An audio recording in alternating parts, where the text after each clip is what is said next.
बुद्धा कहते हैं कि मनुष्य की आज की सबसे बड़ी विडंबना ही यही है कि उसका ना उसके मन पे कंट्रोल है, ना उसके शरीर पे कंट्रोल है। इसी के साथ बुद्धा एक कहानी बताते हैं कि उनके यहाँ पर एक बार एक राजा आया।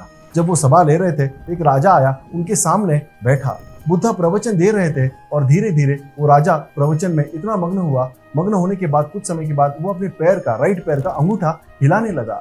अचानक बुद्धा का ध्यान उसके पास गया और उन्होंने उस अंगूठे को देखा। राजा को लगा कि कुछ बुद्धा देख रहे हैं मेरे ऊपर, और उन्होंने खुद के अंगूठे को देखा और देखा कि वो हिल रहा है और उन्होंने उसे रोक दिया। फिर से बुद्धा अपना भाषण कंटिन्यू करने लगे और फिर से राजा मग्न होकर उसके राइट पैर का अंगूठा हिलाने लगा। फिर से बुद्धा ने उसे देखा और फिर से उसने रोक दिया। ऐसे 4-5 बार होने के बाद बुद्धा ने उसे रुक कर पूछ लिया, ये क्या हो रहा है, ये अपना क्यों अंगूठा तुम राइट पैर का हिला रहे हो? तो राजा ने कहा, ये मैं नहीं हिला रहा हूँ, ये तो अपने आप हिल रहा है।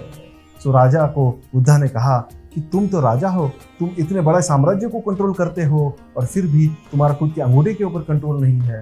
राजा खुद सोचने लग गया कि ऐसा क्यों है कि मेरा खुद पे ही कंट्रोल नहीं है। तो बुद्धा इसी स्टोरी से एक्सप्लेन करते हैं कि बहुत बार लोग खून कर देते हैं, गुस्से में मर्डर कर देते हैं, बाद में वो कटघरे में जेल में या जज के सामने कहते हैं कि ये खून मैंने नहीं किया, ये पता नहीं मुझसे कैसे हुआ। तो वो सच कहते हैं। ऐसा होता है क्योंकि ह्यूमन पे कंट्रोल नहीं होता और कुछ समय में ऐसी स्टेट में वो पहुंच जाते हैं कि वो खुद नहीं रहते, कोई और चीज बन जाते हैं और ऐसे फ्लो में आकर उनसे कुछ गलत हरकतें हो जाती है। तो बुद्धा का पहला टीचिंग कंसेप्ट है कि पहले खुद के मन पे और शरीर पे खुद का कंट्रोल होना चाहिए। इसके लिए उन्होंने अलग अलग टेक्निक्स बताई है। उसमें से सबसे एक फेमस टेक्निक है विपस्सना, जो कि भारत में काफी आजकल फेमस हो चुकी है और स्टूडेंट्स को और बड़ों को जैसे ही मौका मिले उसे कर लेना चाहिए।